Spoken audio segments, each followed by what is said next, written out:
ବାରବାଙ୍କ ରାସ୍ତାରେ ଭାରସାମ୍ୟ ହରାଇ ଓଲଟିଲା ଗାଡ଼ି, 6 ଆହତ। ଆଜି ପବିତ୍ର ଶୈବପୀଠ କପିଳାସକୁ ଦର୍ଶନ ନିମନ୍ତେ ଆସିଥିବା କିଛି ଶ୍ରଦ୍ଧାଳୁ ରାସ୍ତାରେ ଦୁର୍ଘଟଣାର ଶିକାର ହୋଇଥିବାର ଦେଖିବାକୁ ମିଳିଛି। ଘଟଣାରୁ ଜଣାଯାଏ, ଉକ୍ତ ଶ୍ରଦ୍ଧାଳୁମାନେ ଅନୁଗୁଳ ଜିଲ୍ଲା ଅନ୍ତର୍ଗତ ବଅଁରପାଳ ବ୍ଲକର ବାସିନ୍ଦା।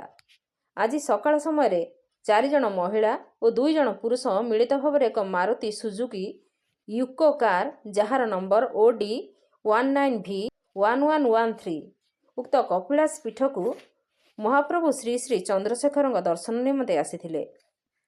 ଠାକୁରଙ୍କର ଦର୍ଶନ ସାରି ବାରବାଙ୍କ ରାସ୍ତାରେ ଫେରୁଥିବା ସମୟରେ 10 ନମ୍ବର ବାଙ୍କ ରାସ୍ତାରେ ଉକ୍ତ ଗାଡ଼ିଟି ଭାରସାମ୍ୟ ହରାଇ ଓଲଟି ପଡ଼ିଥିଲା।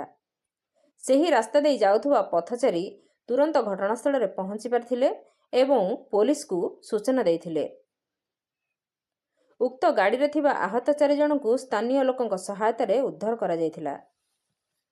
ଖବର ପାଇ ଫାଣ୍ଡି ପୋଲିସ ଘଟଣାସ୍ଥଳରେ ପହଞ୍ଚି ସେମାନଙ୍କୁ ନିକଟସ୍ଥ ଦେଓଗାଁ ସ୍ୱାସ୍ଥ୍ୟ ଆରୋଗ୍ୟ କେନ୍ଦ୍ରକୁ ଚିକିତ୍ସା ନିମନ୍ତେ ନେଇଥିଲା ଓ ସେଠାରେ ପ୍ରାଥମିକ ଚିକିତ୍ସା ପରେ ସେମାନଙ୍କୁ ଆମ୍ବୁଲାନ୍ସ ଯୋଗେ ତୁରନ୍ତ ଜିଲ୍ଲା ମୁଖ୍ୟ ଚିକିତ୍ସା କେନ୍ଦ୍ରକୁ ପଠାଇବା ସହିତ ଉକ୍ତ ବାଙ୍କଠାରେ ଦୁର୍ଘଟଣାଗ୍ରସ୍ତ ଗାଡ଼ିଟିକୁ ଜବତ କରିବା ସହ ସ୍ଥାନାନ୍ତର କରି ଫାଣ୍ଡିଠାରେ ରଖିଛି। କିପରି ଓ କାହିଁକି ଏହି ଦୁର୍ଘଟଣା ଘଟିଲା ତାହା ନିମନ୍ତେ ଗଅଁଦିଆ ପୋଲିସ ଅନୁସନ୍ଧାନ ଚଳାଇଛି।